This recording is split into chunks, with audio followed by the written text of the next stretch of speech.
4. 지휘관 수소 이탈 불법 진퇴의 반란죄 흡수 여부와 5.18 관련 반란죄 중 무죄 부분에 관한 대법관 이용 내 반대 의견. 피고인 A, O, C, D, G, H, I, L, M, N 이하 피고인들이라고 한다에 대한 다수 의견의 판단 일부에 관하여 다음과 같은 이유로 찬성하지 아니한다.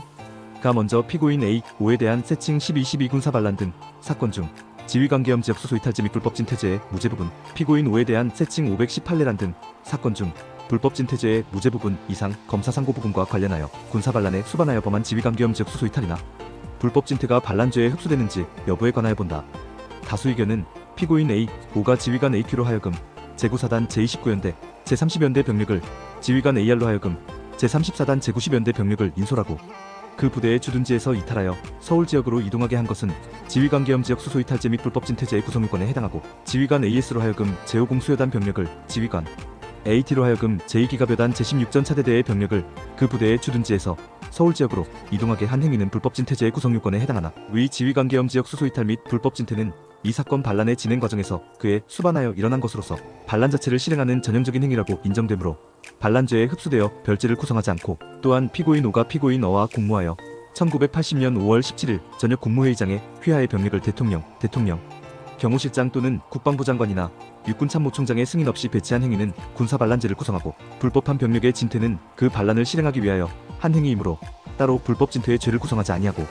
반란죄에 흡수된다는 이유로 피고인 A, O의 위 지휘관 계엄 지역 수소 이탈 및 불법 진퇴에 대하여 무죄로 판단한 원심의 조치를 유지하고 있다. 일반적으로 법조경합 중 흡수관계의 한 형태로 보고 있는 전형적 또는 불가벌적 수반행위라고 함은 행위자가 특정한 죄를 범하면 비록 논리 필연적인 것은 아니지만 일반적 전형적으로 다른 구성요건을 충족하고, 이때 그 구성요건의 불법이나 책임의 내용이 주된 범죄에 비하여 경미하기 때문에 처벌이 별도로 고려되지 않는 경우를 말하는 것이다. 따라서 전형적 수반행위가 주된 범죄에 흡수된다는 법리를 인정할 수 있다고 하더라도 일반적 전형적 수반관계에 있다는 이유만으로 원래 가벌적인 행위의 불법 및 책임을 제대로 평가하지 않아도 되는 것은 아니다. 수반행위가 주된 범죄에 흡수된다고 보려면 적어도 수반행위의 불법이나 책임의 내용을 주된 범죄에 그것에 함께 포함시켜 평가하여도 부족함이 없기 때문에 수반행위의 반가치를 별도로 평가하지 않아도 무방한 경우에 한정하여야 할 것이다. 그런데 반란죄에 있어서의 반란이란 다수의 군인이 넓은 의미에서의 폭행협박을 수단으로 국권에 반항하는 행위를 모두 포함하는 구성요건이므로 반란행위는 상황에 따라 여러가지 다양한 형태로 나타날 수 있다. 한편 불법 진퇴란 전시사변 또는 계엄 지역에 있어서 지휘관이 권한을 남용하여 부득이한 사유 없이 부대를 진퇴시키는 행위를 가리키고, 지휘관 계엄 지역 수소 이탈은 계엄 지역에서 지휘관이 부대를 인솔하여 정당한 이유 없이 수소를 이탈하는 행위를 가리키는 것이다. 따라서 반란이 전시사변 또는 계엄 지역에서 지휘관이 가담한 가운데 발생하는 것이 일반적이라거나 전형적이라고 보기 어렵다. 반란에는 일반적 전형적으로 지휘관의 불법 진퇴 행위나 계엄 지역 수소 이탈 행위가 수반된다고 할 수도 없다. 만일 이 사건과 같이 계엄 지역에서 부대의 지휘관이 가담하여 일어난 반란의 경우에는 지휘관의 불법 진퇴 행위나 계엄 지역 수소 이탈 행위가 통상적으로 수반된다고 하여 불법 진퇴나 지휘관 계엄 지역 수소 이탈이 반란에 흡수된다고 한다면 이는 범죄 행위의 수반성 여부를 일반적 추상적으로 판단하지 않고 구체적이고 개별적인 범행 상황을 전제하고서 판단하는 것으로서 수반 행위를 너무 넓게 인정하는 경향으로 치우치게 되어 구체적이고 개별적인 행위의 반가치에 따라 죄책 및 형벌을 개별화하고 있는 형사법의 기본 원칙에 어긋나는 결과에 이를 것이다. 더욱이 불법 진퇴죄는 군의 지휘기강의 질서를, 지휘관 수소 이탈죄는 군의 수소근무라는 중요한 직무의 기능을 보호법익으로 하는 것으로서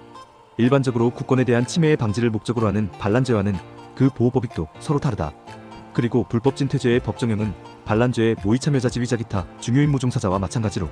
사형무기 또는 7년 이상의 징역이나 금고이고, 지휘관 계엄 지역 수소 이탈죄의 법정형도 사형무기 또는 5년 이상의 징역이나 금고인 점을 고려하면 설사 지휘관의 불법 진퇴 행위나 계엄 지역 수소 이탈 행위는 그것이 반란에 수반되어 오로지 반란의 실행을 위하여 행하여진 것이라고 하더라도 그 불법이나 책임의 내용이 반란죄에 흡수하여 평가되어도 무방할 만큼 경미하다고 생각되지 아니한다.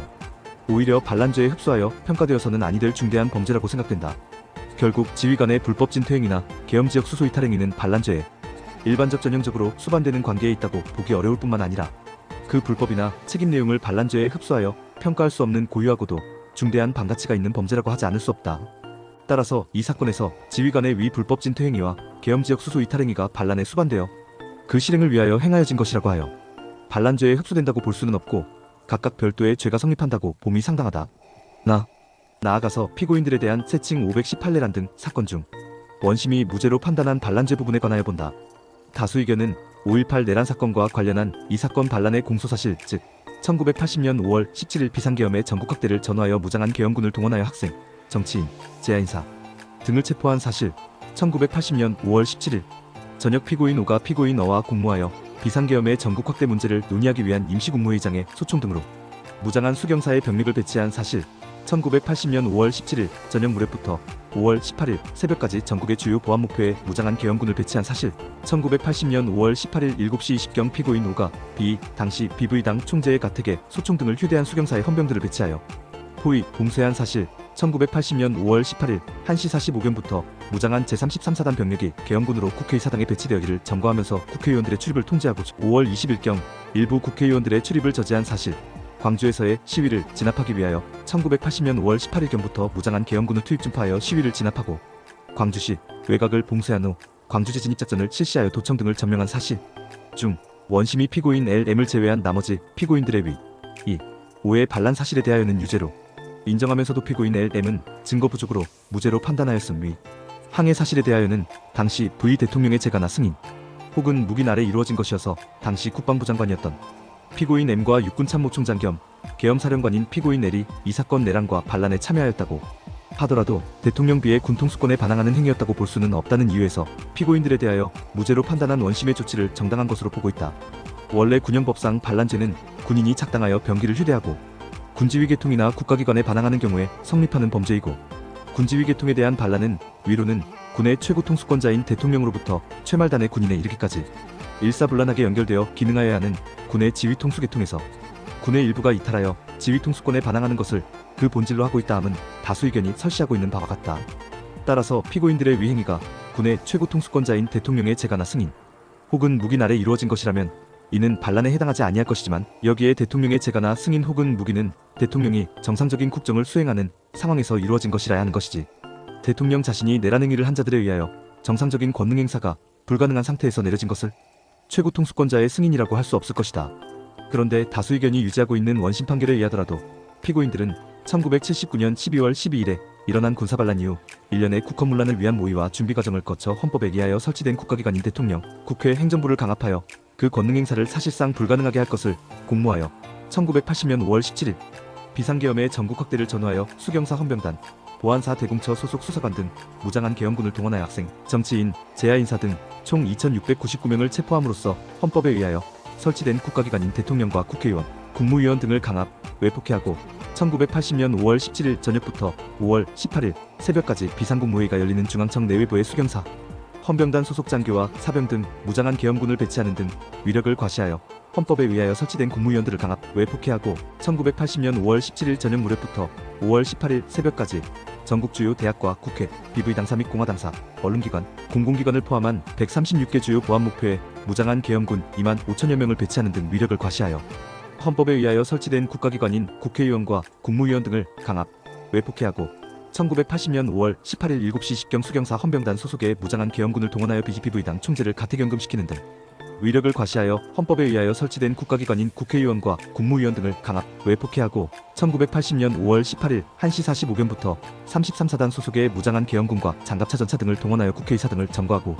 국회의원들의 국회 출입을 저지하는 등 위력을 과시하여 헌법에 의하여 설치된 국가기관인 국회의원을 강압, 외폭해하고 광주에서의 시위를 진압하기 위하여 1980년 5월 18일경부터 5월 27일경까지 특전사 7공수여단, 11공수여단, 3공수여단 소속 무장군인들을 동원하여 시위하는 시민들을 사살케 하고 다시 24단의 무장한 병력을 투입하여 시위대원과 민간인을 사살케 하는 등의 방법으로 시위 진압 광주시 외곽 봉쇄 광주제 진입작전 등을 실시하는 등 전국적인 비상계엄 하에서 군이 발휘할 수 있는 무력을 행사하여 헌법에 의하여 설치된 국가기관인 대통령과 국무위원들을 강압, 외폭해하여 폭동한 사실을 인정하고 내란죄를 적용하여 처단하였다. 다수 의견은 피고인들에 의한 위와 같은 일련의 폭동행위는 단일한 내란죄의 구성요건을 충족한 것으로서 이른바 단순일죄라는 것이므로 1980년 5월 17일 비상계엄의 전국 확대 시를 전후하여 대통령인 B에게 가해진 강압상태는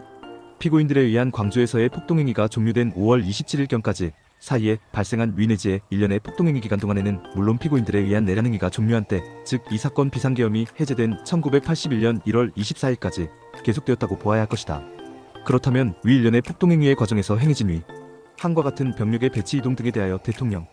B의 재가나 승인 혹은 묵인이 있었다고 하더라도 그것은 피고인들의 내란행위에 의하여 대통령이